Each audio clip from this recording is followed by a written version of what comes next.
for joining us, and welcome to Diamond World Expert Hour. So the first thing we wanted to ask you, I want to divide this question into two parts. First of all, why did you go for a rehaul from DPA to the Natural Diamond Council? And secondly, why now? The two are connected, actually.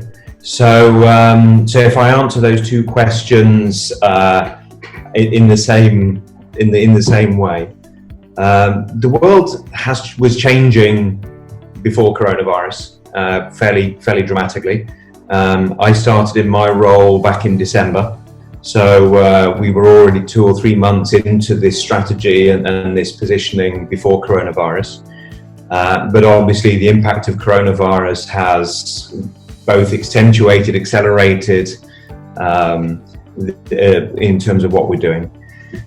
So why did we decide to do it? A number of reasons. First of all, that we wanted to be speaking to a younger audience.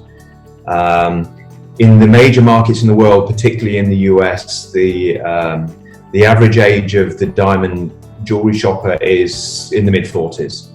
And there's a generation of potential consumers that has grown up without having the major advertising campaigns presented to them. So firstly, it's a younger audience. Secondly, the tone and the values with which that audience engages. So subjects like sustainability are very, very strong in the minds of these consumers. The values of where things come from, the values of your industry are very important. And we wanted to create the platforms to be able to talk more about this amazing industry. And then finally, digital. Digital is our industry, in all honesty, has been slow to evolve into the digital. And we really see the opportunity with this consumer, whether it be through websites, whether it be through social media platforms, to develop in the digital world. So a combination of the industry specifically and what we feel the industry needs to be doing, and secondly the evolution of the consumer over the last decade. We were also curious, for years now, the DPA and the brands it associated itself with has built on the idea of real is rare. So does dropping this whole notion, this tagline, mean that promoting diamonds based on real and rare are not relevant anymore? The being real and rare is still very relevant. But we also want to talk about all of the other properties that make diamonds individual. So being real is one of them, but there are many other facets of a diamond that make it unique when you compare it with others that the consumer can spend their hard-earned income on. So for us, it was about keeping real, keeping individual, but also expanding that to give us a platform to be able to talk about all the other unique aspects to a diamond. So, it seems like part of the rebranding strategy also involves a lot of marketing through content. You've tied up with content experts across various streams of luxury. How do you see this as an effective tool of communication with your target audience? This audience is digesting content every hour, every day of the year. And traditionally, many brands worked with campaigns, and campaigns were seasonal at a specific time of the year and then went quiet through the rest of the year. But the shopper is looking at our industry every day of the year, and we have to be present every day of the year. And then we also have such amazing content. I mean, I came into this industry from outside. I was in fashion before.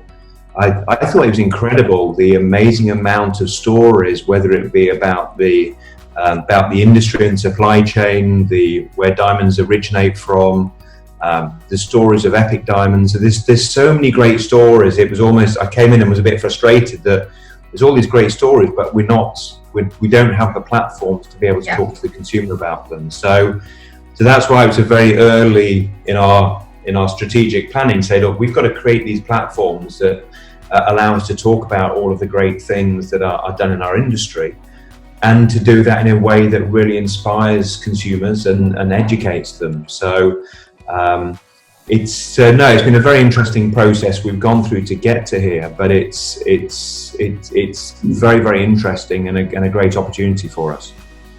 And speaking of target audience, in an earlier statement, you already mentioned that you want to target the millennials, and you want to like get a newer audience. And who exactly is this newer audience that you're referring to? It varies by market. In Asia, we have younger consumers already. In the US, which is the biggest market in the world, as I said earlier on, the consumer is in the mid-40s. But really, it's what is consistent around the world is that we want to speak to that younger audience that is now really connected globally.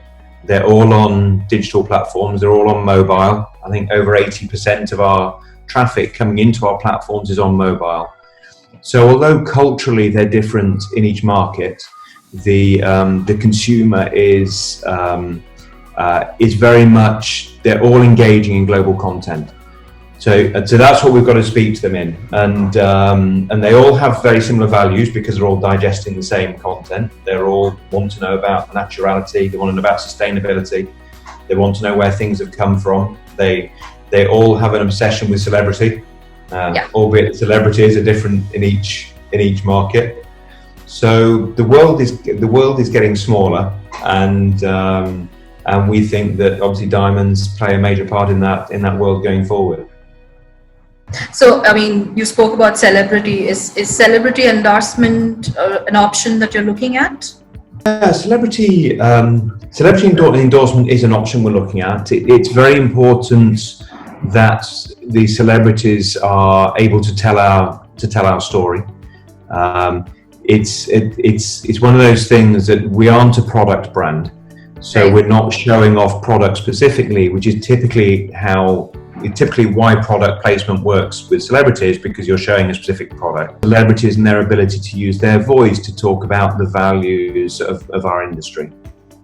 Also, speaking of Asia, particularly India, in India, gold is a very cultural thing. And as far as diamonds go, yes, I mean, the really rich people, they buy a lot of diamond jewelry.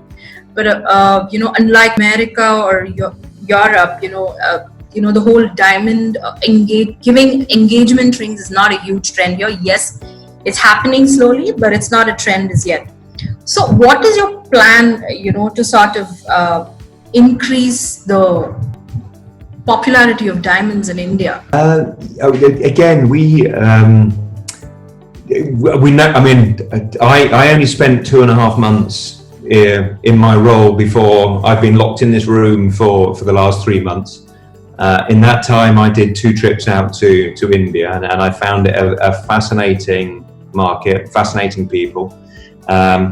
And I was very quickly trained in the impact and importance of gold in India.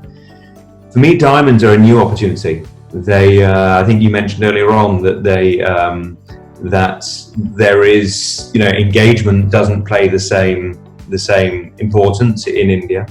We do think that as cultures around the world start to become connected with each other, there is an opportunity in the future for engagement rings. It won't be the same size as other markets for sure, but undoubtedly you can already start to see Indian celebrities getting engaged, giving a diamond ring. So that's that. We do think, I think in 10 years' time we'll be looking back and saying, yeah, look at the scale of the engagement ring market in India now. So I think that's an opportunity for us.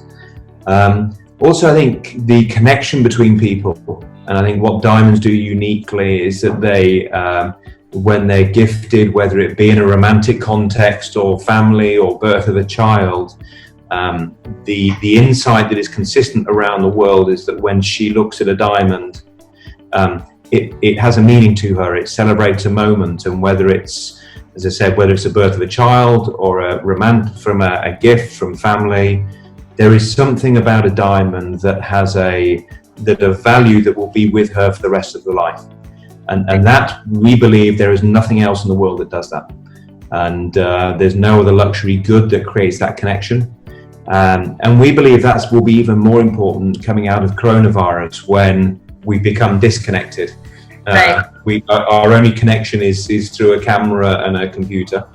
Also, what is the budget chalked out, for this big plan that you have, for both the US and as well as the Asian markets?